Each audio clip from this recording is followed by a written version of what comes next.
Good morning, everyone. It is August 13th, and I'm going to give a quick update on what's going on the battlefield in Ukraine. Starting off with what has taken place in Crimea. I know some of you probably heard that the Kerch Bridge was struck. In Crimea, the Ukrainians launched a heavy drone and missile strike on Russian bases in Crimea. These attacks came from Odessa, striking various logistics hubs as well as port infrastructure and internal air defenses in Crimea. And the main purpose of this drone and missile attack were actually as a diversionary tactic for the air defenses because the primary target became very clear, and it was the Kerch Bridge.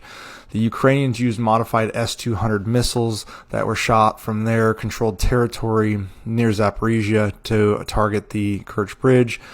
The missiles were intercepted, unfortunately, so the bridge was not struck. There was videos that surfaced showing the bridge was smoking, but those are smoke screen machines used to disrupt marine drones, which were used in the last two attacks.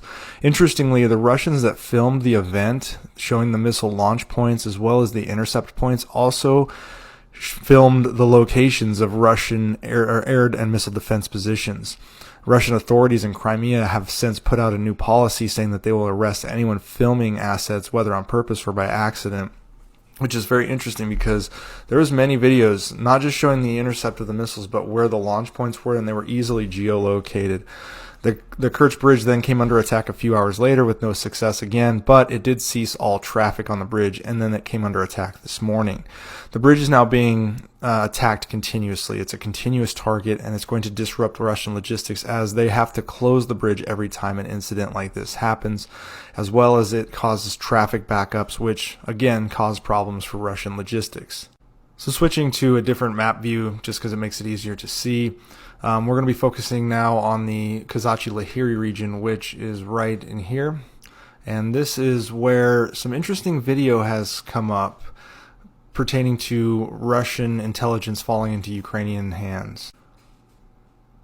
This is a video of Major Tomov. He was largely thought to have been killed in action, but he was actually captured and apparently is now giving intelligence to the Ukrainian military. He was a commander of part of the forces defending the Kherson region for Russia. He's a Russian major, and now he's given up intel to the Ukrainians. He was specifically in command of units near Kazachi Lahiri, and apparently the intel that was provided by him led to the incursions by Ukrainian Special Operations Forces a few days ago, which have subsequently led to larger attacks recently where two established bridgeheads have been sustainably fixed on the Russian side of the Dnieper River, on the left bank, and it's called the left bank because you go by the way the river flows. So because of this, as I said, the Ukrainians west of Kazachi Lahiri have established two pretty significant bridgeheads here, and it's not just soft forces. Now the Russians are saying that they're seeing boat after boat crossing, and these are regular territorial defense forces from the 126th Brigade in Ukraine crossing. How they're able to establish this is they're under a cover of significant Ukrainian artillery. There is large amounts of Ukrainian mortars coming from the right bank and artillery fire coming from the right bank, providing cover as Russians try to eject them. But there's not as many Russian forces, and I'll talk about this in a bit as to what's going on here. But as of right now, to the west of Kazachi Lahiri, there is a bridgehead established by the Ukrainians, and they're able to land regular forces now here, and they're starting to conduct incursions into other parts, as well as start using pinning operations with artillery in places like Novokakhovka, as well as Oleshki over here. And it's a significant development because it has opened up another front for Ukraine coming out of Kherson.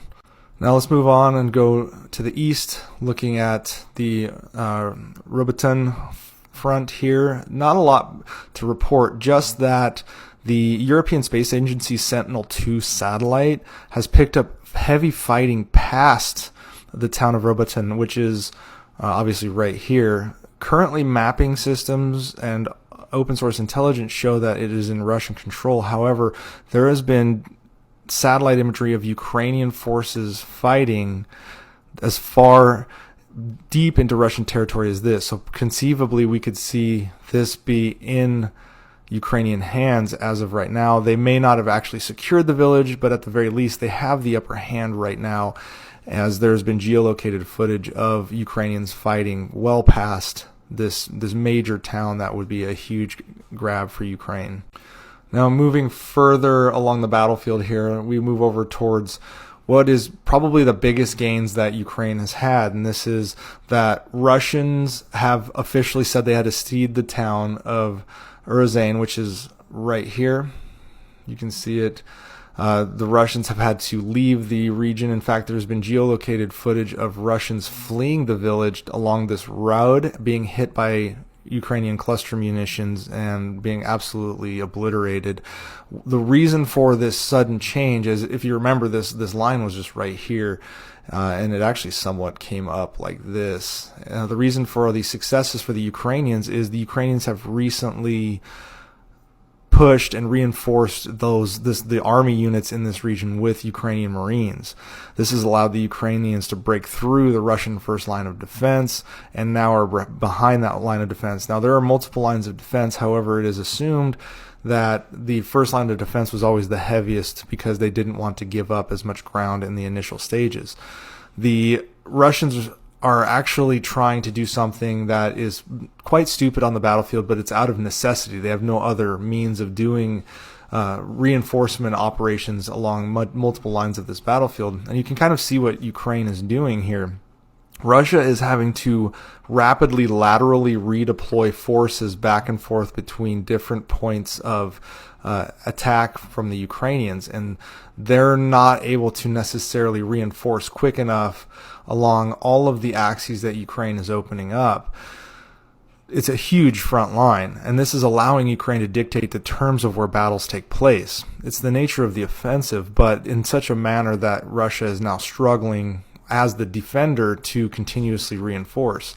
For instance, Russian sources said that there had been attacks near Lubkovo, which is over here, in this region right here, and that they beat them back and were victorious over the Ukrainians, saying that the Russians smartly redeployed forces from the rear and redeployed forces from the Uruzane and other regions, therefore saying, yes, we absolutely outsmarted the Ukrainians and defeated them. However, within 24 hours, Ukraine was attacking along the lines that they left. They attacked along that Robotin line. They attacked along the Uruzane line and gained ground. And so pretty significant developments, and the Ukrainians are now using the inability of the Russians to actually generate forces adequately because they're refusing to do a mobilization, and using that to take ground now in pretty significant swaths in the last 24 hours.